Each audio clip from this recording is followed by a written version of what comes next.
Backward class కాదు, back bone class అని చెప్పి, బీసీలు వెన్నుముక అని చెప్పి జగనన్న 5 ఏళ్ల పాలనలో ఈ రాష్ట్రంలో బీసీల పట్ల తనకున్నటువంటి ప్రేమని, బీసీల్ని బలోపేతం చేయాలనేటువంటి ఒక మంచి ఉద్దేశంతో ఏ విధంగా అడుగులు ముందుకు వేశారో రాష్ట్ర ప్రజలంతా చూశారు.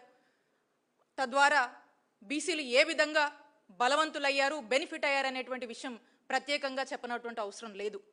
మరి ఈ రోజున చూస్తూ ఉన్నాము, కూటమి ప్రభుత్వం అధికారంలోకి వచ్చాక ఏదైతే జగన్మోహన్ రెడ్డి గారు బీసీలే మా వెన్నుముక అని చెప్పి ఏ విధంగా చెప్పారో, మరి ఈరోజు చంద్రబాబు నాయుడు గారు చూస్తున్నట్టయితే బీసీలని వెనుకబడిన క్లాసెస్గా కాదు, బ్యాక్వర్డ్ క్లాసెస్గా కాదు, ఇంకా కూడా వెన్నుపోటు పొడుస్తున్నాడనే చెప్పొచ్చు.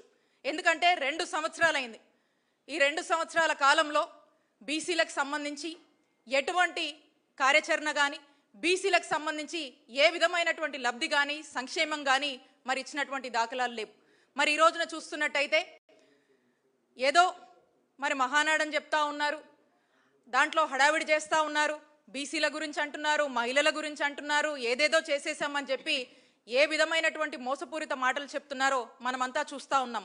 వాస్తవానికి వస్తే బీసీల అభ్యున్నతి గురించి, బీసీల సంక్షేమం గురించి, బీసీ మహిళల సంక్షేమం గురించి పోరాడింది, పాటుపడింది, న్యాయం చేసింది మా నాయకుడు జగన్మోహన్ రెడ్డి గారు.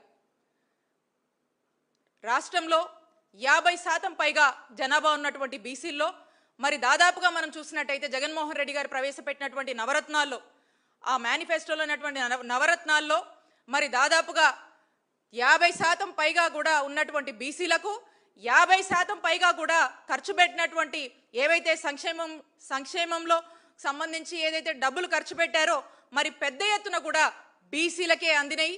బీసీలు బలవంతులయ్యారని చెప్పి గర్వంగా ఇక్కడ ఉన్నటువంటి ప్రతి ఒక్కరం కూడా మేము చెప్పగలుగుతాము.